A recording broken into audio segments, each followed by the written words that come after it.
Hello guys and welcome back to the channel. Today we're going to look at the throttle delay problem on the WLtoys WL144010. Now I did make a review video of this, and in the review video I did have a little section where I talked about the throttle delay. Just want to show you the problem with the delay. Now if you look,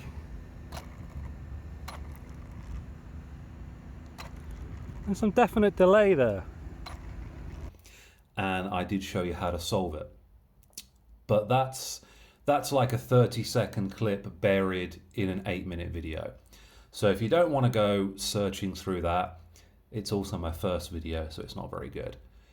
If you don't want to go digging through that, I thought I'd make a little short video to show what causes the throttle delay and how you can fix it. So this is the culprit right here. It's actually the controller that comes with the car. Now, I'm not sure why they've done this, but with this particular controller, from what I've heard, there's a expo problem with the throttle, which causes the delay. I'm not sure why WLtoys decided to release the car like that. It's not to eliminate cogging. As you'll see when you change the controller, there will be no cogging issues. So these are the things you're going to need to solve the throttle delay problem. You're going to need a new radio receiver. You're going to need a zip tie, some double-sided tape, and something to cut the zip tie with. The radio controller I will be using is the Dumbo RC radio controller. These are very cheap.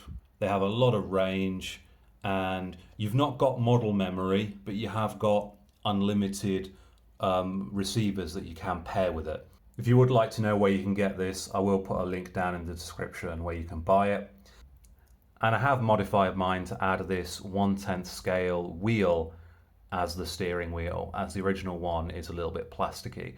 And you need to 3D print a bracket for this, which I will pop a link down in the description. Okay, so when you take the shell off, you're going to see a receiver like this.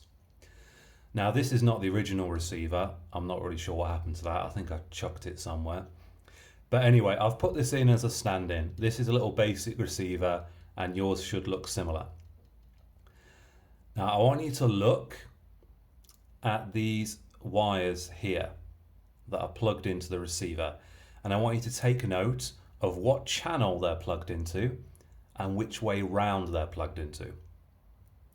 So the ESC is plugged into channel 2, and the steering servo is plugged into channel 1.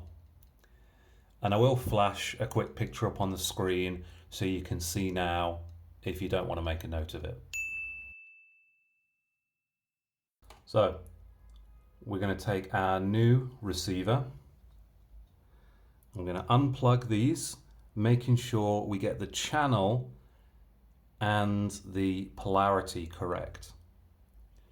So first let's take the steering out, and the steering connects into channel 1.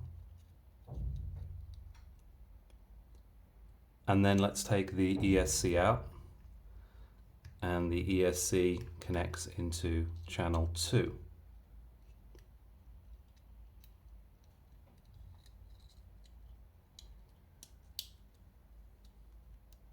Like so. We can use a zip tie to attach the receiver to the car. Just make sure that's good and tight. Or make sure you haven't accidentally wrapped it around the drive shaft too, because I did do that the first time I tried it. Make sure it's good and tight, and then just cut it off, and your new receiver is done. And then we can stick our on-off switch on the radio receiver like this. And there we have it, guys. No more throttle delay.